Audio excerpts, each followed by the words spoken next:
I'm smirking because I know I'm going to get roasted for this. And all you guys on the Twitter and on YouTube, you're like, this girl doesn't know fantasy football. She doesn't know what she's talking about.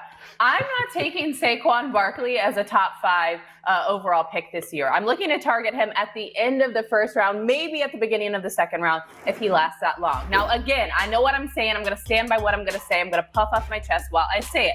Now, he's incredible, and we all lost his minds after that, 2,000-plus rushing yard rookie season. But my only apprehension is that he's not been able to produce similar numbers since then. Now, yes, obviously the big elephant in the room is his injury, and that's clearly why he didn't produce any fantasy numbers last year with that torn ACL. But the Giants' offense now has learned to adjust without him being the only threat. This is a make-or-break season for Daniel Jones. He understands if he wants to continue to be a starting quarterback for the New York Giants, he has to be better at the quarterback position. They now have better receiving weapons with Kenny Golladay joining the team. So yes, when Saquon Barkley is healthy, he's great. But is he going to be a top 3, top 5 fantasy running back after this injury? I'm not sure. So I'm going to wait just a little bit on Saquon.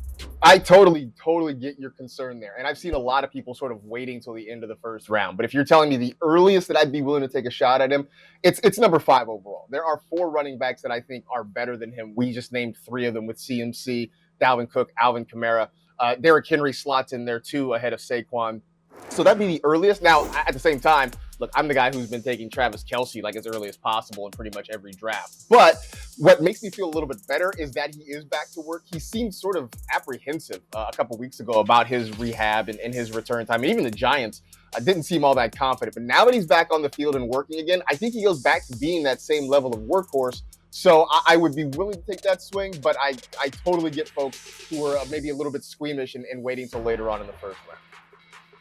Yeah, Marcus, I'll go a couple spots ahead of him, go 7 overall. I understand if you would like to go Zeke in this range, but I will draw the line at Jonathan Taylor. I'm not going to take Jonathan Taylor before Saquon, and I've seen that in a few drafts in terms of opportunity. We did the Colts game yesterday. Jacob Eason wasn't super impressive outside of the 2-minute drill. Is Carson Wentz pre-2020 Carson Wentz?